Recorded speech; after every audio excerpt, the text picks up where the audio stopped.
será que a forma de se comunicar pela internet tem algum impacto no uso da língua portuguesa em outros contextos para crianças e jovens? A gente vai conversar sobre isso com a Lilian Passarelli, que é professora do Departamento de Português da PUC de São Paulo e pesquisadora do grupo de estudo, do grupo de pesquisa Estudos da Linguagem para o Ensino de Português. Tudo bem, Lilian? Tudo bem, graças a Deus. Então, essas formas de se escrever na internet e as formas de a gente escrever no contexto escolar são muito diferentes? São bastante diferentes e os meninos, de uma maneira geral, eles percebem, sabem que há uma diferença e eles não costumam misturar com tanta frequência como as pessoas costumam dizer. A gente tem a impressão de ver as crianças mexendo na internet, tem a impressão de que, nossa, vai desaprender português, tal, mas não é bem isso, né? Não é muito isso, não. Por exemplo, eu coordeno a banca de correção do vestibular da PUC de São Paulo. Certo. Então, passam muitas redações, né? Pelo menos 20 mil passam por essa banca. Tá. E nós não temos casos de as abreviaturas convencionais que usamos, todos nós usamos na internet, claro, né? O VC, o TB para também e por aí afora, né? A gente percebe que eles sabem distinguir. É aquela velha história, eles conversam, entre amigos eles estão conversando, eles usam a modalidade mais coloquial, eles se expressam com naturalidade, usam palavrões, as expressões bem típicas daquela faixa etária. De repente, na sala de aula, por exemplo, né? E o professor, e fulano, ele se remete ao professor e imediatamente ele muda o registro. Pois não, ele já começa, senhor, o senhor falou comigo, você falou comigo, eu que ele trate por você. Tá. Mas mesmo ele não vai informal, usar, né? Exatamente, formal, ele vai usar o registro informal com esse professor, se ele tiver uma certa entrada, mas ele não vai usar aquele registro tão informal que ele está usando com o colega. Todos nós temos isso. Sei. É como a gente usava antigamente a abreviação para anotar coisas. Tem uma funcionalidade, aquilo é para ser ágil. Então, como ela é para interação, como se fosse o diálogo realmente, se a pessoa for escrever as palavras cabalmente, vai demorar muito essa interlocução, né? Então, para agilizar o processo, nós usamos isso. A internet nos afasta, o computador, essa maquininha, nos afasta um pouco do livro, dos clássicos, daquela leitura tranquila de virar uma página atrás da outra. Aqui a gente busca várias páginas ao mesmo tempo, nem sempre textos são de qualidade. Então, a gente lê muito atualmente, mas será que a gente lê com qualidade? Será que isso, de alguma maneira, tem impacto no nosso texto, no texto que a gente produz? Que eu digo, inclusive o pessoal que está, os mais jovens, que usam mais a internet até. Bom, por um lado, a gente pode dizer o seguinte, nunca se leu tanto, nunca se escreveu tanto como hoje, certo, né? Com essa loucura das tecnologias da informação e da comunicação, que estão a cada dia criando novos conceitos, novas ferramentas para a gente se comunicar, né? A gente não sabe o dia de amanhã como é que vai ser. Agora no telefone. Exatamente, né? Então, esses smartzinhos da vida, a gente percebe que a coisa está muito rapidamente fora de controle, né? Ainda não se sabe onde isso tudo vai ficar, se vai ser no computador, no telefone ou e tudo mais. Outro equipamento, né? Agora, nós temos assim, a gente, sei lá, sempre tem que pensar na função. Para que eu leio?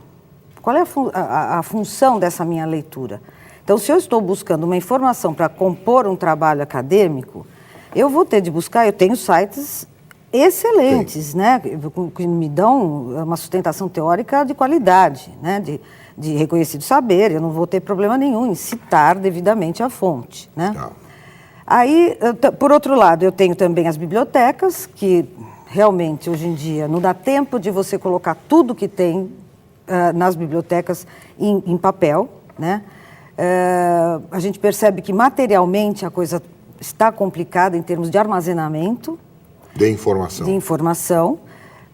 Nós temos, então, essa briga desleal, né, do aparato tecnológico, que é muito mais sedutor, muito mais ágil, né? E a gente diz assim, com um botãozinho nós conseguimos informação de toda a natureza. Tudo bem, é verdade, mas mesmo o Humberto Eco sempre falou lá para trás isso, né? Ele já dizia isso antes da virada para os anos 2000. Depende, a gente tem informação, mas o que a gente faz com ela? Então não adianta você ter uma quantidade absurda de informação se você não sabe o que fazer com ela. Exato. Então, são várias possibilidades de reflexão que a gente tem nessa linha, mas a principal delas é: qual é a função dessa minha leitura? Para que eu leio? Então, se eu tenho um objetivo determinado, ler por ler, a vida inteira todo mundo sempre lê os mais diversos textos. Só que o que nós tínhamos disponível nas nossas mãos era o papel. Né? E os meninos davam jeitos de ler coisas diferentes. Por exemplo, famílias que proibiam os gibis, as crianças davam jeito de ler os gibis escondidos dos pais. Os famosos catecismos também, que eram proibidos, os meninos davam jeito de ler. Hoje em dia, o espectro é muito mais amplo. Então, as pessoas têm muito mais recursos para acessar isso tudo. E, hoje em dia, mesmo quem não tem muita disponibilidade de tempo ou de dinheiro também, as pessoas conseguem acessar com muita facilidade toda essa informação. Tem as lan houses que hoje em dia são acessíveis a todos. Então, você nem precisa. Fora os livros eletrônicos, que estão agora com toda a força, viraram... No Brasil ainda estão numa competição assim, de status. Quem tem, eu tenho, é meio chique. Mas é complicado, porque nos Estados Unidos, por exemplo, foi feita uma pesquisa bem empírica, e foi observado que as pessoas nos metrôs continuam lendo em papel. Tá. E os livros eletrônicos, vamos dizer, 20% para 80% de leitura em papel nos metrôs, nos lugares públicos. Mas o que eu queria que você me ajudasse a refletir é o seguinte: quando o jovem fica na frente de um computador, é aquilo que você falou, ele é fascinante, tem um mundo inteiro aqui. Então ele acaba indo atrás de jogos ou informação rápida, informação de consumo rápido, sei lá, nos sites de notícias, ou revistas, ou features, coisas que, sem importância. E se afasta um pouco de leituras, porque antes a gente matava o tempo lendo bons livros. Né? Havia isso, né? Desculpa me interromper, mas matava no melhor sentido da exatamente, palavra, né? Você matava o tempo com bons livros. Hoje você mata o tempo lendo. Então, é esse impacto que eu queria que você falasse um pouco sobre isso. Como professor, um professor hoje de ensino fundamental, ensino médio, pode atrair o jovem e puxar ele dessa máquina, tirar ele um pouco fora dessa máquina, para que ele consuma boa leitura. O que eu chamo de boa leitura seriam livros clássicos, ou livros mesmo, livros modernos, literatura universal, é isso. Bom, em primeiro lugar, professor, para poder atrair o menino para a leitura, ele precisa ser um bom leitor. Não adianta ele fazer a linha, faça o que eu digo, mas não faça o que eu faço. Né?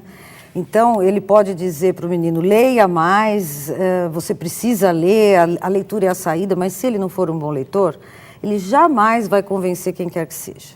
Ele pode falar, o menino pode ficar tentado mas é muito difícil, porque o jovem, a criança, eles são sagazes, eles percebem rapidamente quem é quem, se a pessoa fala, se o olho brilha e tudo mais, né? Então, é complicadíssimo, se está nas mãos do professor desencadear esse processo de leitura para o menino, ele precisa, antes de mais nada, sempre ser um leitor, de todos os gêneros. E não é aquela coisa, eu amo Machado de Assis, eu conheço a obra inteira, mas e os outros? E os outros clássicos? E os outros textos? Eu preciso ser um leitor de todos os gêneros. A literatura é um pedaço da minha vida, a gente não está formando literatos. Nós precisamos formar leitores de todos os gêneros para eles terem uma inserção social legal, de verdade, não dublar a vida. Sim, né? Claro. Então, o que eu faço diante disso tudo? Eles ficam muito tempo no computador, mas eu vejo pelas sobrinhas, pelo meu netinho mais velho, que já está pilotando direto, eles conversam muito nessas redes sociais. Certo. Eles gostam muito de conversar. Então, e os assuntos são aqueles de sempre, né? É o filme, é o desenho, é a aquisição de um eletrônico, os joguinhos eletrônicos, a faixa etária dos pré-adolescentes é jogo eletrônico, certamente. Né? E os mais velhinhos, a conversa pelos messengers, pelas redes sociais de uma maneira geral, que hoje nós temos várias, né? Os twitters da vida, e vai indo, cada vez aparece uma nova. E o mais interessante é que, antigamente, quando apareceram os bloggers da vida, todo mundo falava, você viu, ele fez um blog. Nossa. Hoje em dia, os blogs no Brasil pegaram uma conotação não pejorativa. Você vê, Não, né? são coisas... Não, veja bem, a questão não é demonizar Claro, o uso da máquina, da claro. tecnologia, de Depende informação. do uso que eu faço dela. Exatamente, é saber como usar. É por isso que eu pergunto, quer dizer, dá para a gente puxar o jovem para ler mais Então, livro? se o professor tiver técnicas, né, que ele possa realmente desencadear esse processo no aluno, de ele ser um bom leitor, técnicas mesmo, saber do que é a leitura, afinal de contas, do ponto de vista teórico, como construção de sentidos, que não se faz num passe de mágica, que dá para sim para ensinar a ler, mas ler além das linhas, né? Essa construção de sentidos que ele vai começando pelo título, vai desmembrando aquele título, vai desvendando aqueles sentidos todos no texto, e ele pode fazer isso com todos os textos que existem na vida em sociedade, não precisa ser o texto literário propriamente. E aí o que acontece? Conforme ele vai progredindo nesse desvendar, ele vai desenvolvendo estratégias, tecnicamente a gente chama de estratégias metacognitivas, que são mais elaboradas e tudo mais. Então o professor tem de ter um preparo técnico também, ele tem de ser conhecedor dessas estratégias metacognitivas para pô-las em prática, né? Então você veja, a formação, a gente anda, se cai na escola nós vamos naturalmente cair na formação do professor. Nós não podemos falar em futuros leitores ou leitores de textos mais substanciais para a vida dessa gente, se nós não passarmos pela formação dos professores, mas de verdade, né? Uma formação que também os tenha como leitores proficientes. Não adianta eu querer ensinar se eu não sou. Quer dizer, então o professor é que tem que buscar ser, se não for, se transformar no leitor, para aí poder ter capacidade de conquistar os seus alunos para a leitura. Então, e não é só a questão do prazer, né? Então, nós temos de pensar que a leitura, ela tem um aspecto instrumental, que há pessoas na minha área que não gostam muito dessa palavra, mas eu penso sim nessa parte mais instrumental, sim, porque eu preciso ter essa técnica de ler o texto de uma maneira bem formal, para depois chegar nessa questão de hábito e prazer. Eu preciso primeiro ler o texto com aqueles sentidos, um texto mais referencial. Para usar as informações que estão ali naquele texto. Claro, a meu favor, para eu poder ler um contratinho quando eu vou fazer uma conta num banco, abrir uma conta no banco. E eu leio aquele contrato, eu não vou assinar o contrato antes de lê-lo, né? Você acredita, então, que, por exemplo, esses textos aos quais eu me refiro, que hoje estão nos livros, eles vão acabar vindo para a internet? A maioria já está. Nós temos... Não, mas eles serão lidos na internet? Então, porque a internet não é uma coisa que se presta para uma leitura tranquila, para você parar ali na frente, fruir, né? A palavra é fruição, fruir. Leitura de fruição, que a gente chama. Então, essa leitura do prazer, né? Uma coisa mais hedonista, o prazer pelo prazer mesmo. Hoje em dia, eu tenho conhecidos que já têm os livros eletrônicos e eles curtem, eles leem, porque existem já uns que simulam o livro, eles têm o tamanho do livro, conforme você clica, ele faz e ainda faz o barulhinho da página virando. Mas é uma luz atrás de um... Claro, não. Para mim, a maior tecnologia continua sendo o livro de papel. Eu acho que é o mais incrível, os tamanhos e formas, o cheiro dele, eu acho, para mim, essa coisa é muito lúdica, o objeto livre. Sei lá, né? De repente a gente até se acostume com esse livro eletrônico. Mais adiante pode até ser.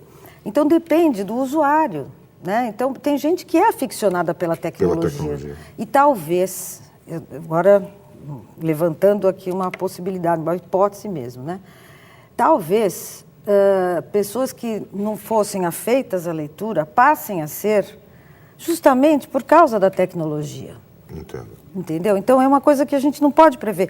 Com as tecnologias da comunicação e da informação, tudo é novidade, tudo é surpresa para nós também. Né? Tá certo. Então eu tenho a impressão que pode ser que a gente angarie novos leitores, porque tem aquela coisa do status, né? Pessoas que nunca leram muito, de repente é chique eu ler num e-book. Um computadorzinho pequenininho, assim, desses de mão, assim, desse tamanho. Isso vai parar. Tá certo, professora. Obrigado, então, pelas suas dicas, pelos seus esclarecimentos aqui na Univesp TV, tá bom? O prazer foi todo meu. A gente faz agora um intervalo rápido, voltamos daqui a pouquinho, até já.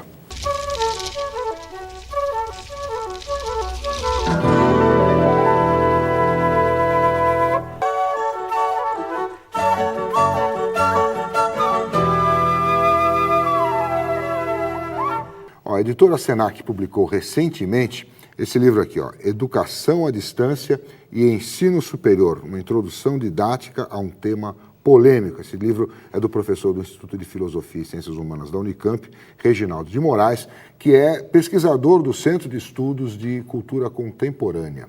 O livro traz exemplos, esse livro aqui traz exemplos de instituições que trabalham com a educação à distância e discute os métodos, os públicos, os recursos e os desafios desse modo de ensinar e aprender. Tanto as dificuldades quanto as potencialidades da educação à distância são analisadas no seu recente percurso histórico. A gente vai conversar agora com o autor desse livro para conhecer alguns detalhes e tirar dúvidas sobre mitos da educação à distância. Tudo bem, professor Reginaldo? Tudo bem. É bem-vindo novamente aqui ao Univesp TV. Bom, as principais críticas que se fazem ao ensino à distância falam sobre uma educação aí de baixa qualidade, usada para baratear custo das escolas, eliminando a figura do professor. Eu queria que o senhor comentasse para a gente esses mitos. Por que eles surgem? Há uma série de ideias pré-concebidas que vão nessa direção que você mencionou. É bom já deixar claro o que a educação à distância não é isso. Tá. Não é e não deve ser. Não é nem uma educação que, vamos dizer assim, facilita a vida do aluno preguiçoso que não quer ir à escola. Tá. Também não é uma educação que vá reduzir os custos, inclusive porque os custos iniciais para montar um bom programa de educação à distância são grandes, não é? A educação à distância não é isso. Ela é um meio de você utilizar tecnologias de informação e comunicação, que são muito ricas, né, para expandir o acesso, a oportunidade de educação. E isso não se deve ser confundido com nenhuma dessas ideias, né? Ela não é nem a encarnação do demônio que vai baratear a educação, acabar com as escolas, transformar tudo em tela de computador, não é isso. E também não é a salvação da humanidade no sentido de que toda a educação vai ser substituída, né, por tecnologias, por aparelhos, né, que substituirão a interação entre professor e estudante. O que não dá para a gente fazer?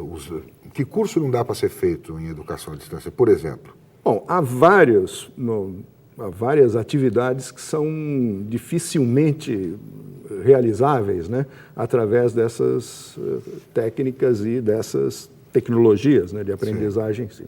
Por exemplo, hoje você não encontra cursos de medicina, de odontologia, etc., né, que possam ser feitos inteiramente, né, nessa modalidade, embora certas atividades ou certas disciplinas ou certas partes desses cursos, por vezes, sejam sim oferecidas com recursos dessa natureza, né? Existe essa possibilidade, mas há coisas que são, enfim, não se aprende a nadar por correspondência, a velha mergulhar, piada, né? Mergulhar. É uma piada, mas é verdadeira. É verdade. Tá certo, professor. Agora, o senhor fala em tecnologias de comunicação e informação. Explica um pouquinho melhor, estende um pouquinho isso. A gente está falando em plataforma de internet, está falando de uso de televisão, de DVD, o que é? Isto aqui é uma tecnologia de informação e uma tecnologia de ensino, que não existiu sempre. Sim. Platão e Aristóteles ensinavam falando, não é? Conversando, dialogando, explicando. Não havia livro. Não havia livro. Mesmo na Idade Média, em que já havia, não é, a transmissão através do texto escrito, os livros eram desse tamanho, né? Escritos à mão. Escritos à mão por copistas, né? O professor reunia os seus 15, os seus 10 estudantes ali numa sala, né? Ficava com aquele livro enorme, lendo passagens do Aristóteles e explicando as passagens, né? O livro portátil, isto que nós temos na mão, foi uma invenção recente, né? É a invenção de Gutenberg, a transformação do livro numa coisa portátil, individual, que qualquer um pode ter, levar para casa e utilizá-lo em qualquer momento. Isto é uma tecnologia de aprendizagem que foi vulgarizada só muito tardiamente, só no século XIX, com barateamento de papel, de transporte, etc., que o livro didático, inclusive, começou a ser a tecnologia de aprendizagem e ensino, não é? Foi se vulgarizando. E as tecnologias que nós chamamos de informação e comunicação são também instrumentos parecidos com o do livro. Até o livro é um experimento tecnológico avançado. Certo. Né? Mais flexível, por exemplo, do que esse seu computador aqui, né? Tá. Você pode encontrar pessoas lendo no metrô ou no ônibus um livro. É difícil você pegar alguém lendo um notebook, pelo menos hoje ainda por enquanto ainda... Por enquanto ainda, e é muito... Isso está sendo rompido já. Você encontra pessoas com iPod, fazendo joguinhos e assim por diante. Não é? Daqui a pouco você terá essa possibilidade de ler em engenhocas dessa natureza. São instrumentos para transmitir informação e também para interagir, para facilitar a comunicação entre as pessoas. A comunicação que é feita entre o professor e o estudante e entre os estudantes. Agora, a educação à distância, ela tem um público certo, um alvo? Acho que... Na verdade, é muito interessante perguntar isso aí, quer dizer, refletir sobre isso. A educação à distância se dirige a dois tipos de público, vamos chamar assim, o público tradicional e o público não tradicional. Tá. Público tradicional, quer dizer, aquele público que vamos chamar de o que os especialistas chamam de a faixa etária adequada, né? Faixa etária adequada do ensino superior costuma ser mapeada entre os 18 e os 24 anos. Né? É a idade em que os jovens vão à faculdade. Ou deveriam ir. Ou deveriam ir. Claro. Né? O público tradicional é mais ou menos esse. A faixa etária dos 18 aos 24, que mora perto ou relativamente próximo de centros onde há escolas e que tem tempo e condições de ir a uma escola em horários prefixados, se reunir com outras pessoas diante de um professor. Tá. É um público que vamos chamar tradicional. Ele poderia estar fazendo um curso presencial normal. É o público tradicional. Tá. Mas há públicos não tradicionais que crescem nas sociedades complexas como a nossa. Pessoas que vivem muito longe da escola. Tá. Em regiões limítrofes, ou muito distantes de centros escolares. Mas não apenas isso. Pessoas que vivem longe também no sentido social do termo. Têm horários difíceis, que não podem ir à escola em horários pré-determinados todos os dias, todas as semanas. Trabalhadores que trabalham em turno. Enfermeiros, auxiliares de enfermagem, bombeiros, cada hora está trabalhando no horário. Policiais trabalham em horários diferentes, trabalhadores industriais de turno, não é? Terão dificuldade, presidiários. Certo. Há muitas das universidades à distância no mundo inteiro que têm muitos alunos que são presidiários. Esses alunos teriam dificuldade de frequentar a escola no seu sentido tradicional. Seriam excluídos do acesso à educação. O ensino à distância é muito usado em outros países? Tremendamente. Tremendamente difundido. Claro, nos Estados Unidos, obviamente, né? Um país das tecnologias avançadas desse tipo, né? Muito. Mas não apenas. A universidade aberta mais antiga do mundo, não é a Open University inglesa, não é? Que, inclusive, produz muitos documentários materiais que são utilizados pela TV Cultura. A TV Cultura traduz e trabalha com materiais deles. Né? Foi fundada em 1960 ou 61, ou seja, já tem uma certa idade. Né? E é grande, enorme e é muito difundida. A Espanha, que é um país muito mais atrasado, né? Era até muito pouco tempo um país o mais atrasado da Europa, não é? Espanha e Portugal. A Espanha criou a sua primeira universidade aberta em 1970, a UNED, a Universidade Nacional de Ensino à Distância. Ela tem 200 mil estudantes. Os estudantes de ensino superior na Espanha são 1.900.000 a 2 milhões. Ou seja, 10% dos estudantes de ensino superior na Espanha estão na UNED. Em certas carreiras, em certas áreas, essa proporção é enorme. Sociologia e política, 50% aproximadamente dos estudantes fazem UNED. Então, ela é muito difundida. Em Portugal também, embora mais recente, também cresceu enormemente. É muito difundida. E os seus materiais didáticos são também muito difundidos. Os materiais produzidos por elas. Bom, a gente está no Brasil, o ensino à distância está começando assim, a aparecer em larga escala. Eu tenho uma última pergunta para fazer, nosso tempo aqui já foi. Mas, assim, como é que a gente tem certeza que um curso de ensino à distância é bom? Como é que a gente pode verificar isso? Esse é um ponto crucial. Se ele não for bom, ou se essa modalidade de ensino não for bem regulada para ter qualidade, isso pode desmoralizar o instrumento, pode desmoralizar a própria ideia, né? Isso é muito ruim. Então, na educação à distância, a qualidade tem que ser perseguida com mais afinco até do que no ensino presencial, porque já conta com essa dificuldade, com essa ideia, essa resistência. Certo. Né? Então, ela tem que ser. Ora, isso só é possível se você tiver um padrão regulador estabelecido, Isto ou é estabelecido através, né, de regras públicas, na Espanha ou na Inglaterra, através de regras públicas, inclusive porque são escolas públicas, né? Ou através de acordos entre organizações educativas, né? No caso dos Estados Unidos, as regulações não são federais. Elas são regionais, são estabelecidas por consórcios regionais, são criadas pela própria atividade. Mas isso é importantíssimo, eles sabem que conservar a qualidade, vigiar a qualidade e punir os que fazem mal, fazem coisa mal ruim, ensino, né? Fazem a coisa não boa, né? É importante para valorizar e para dar sustentação ao projeto.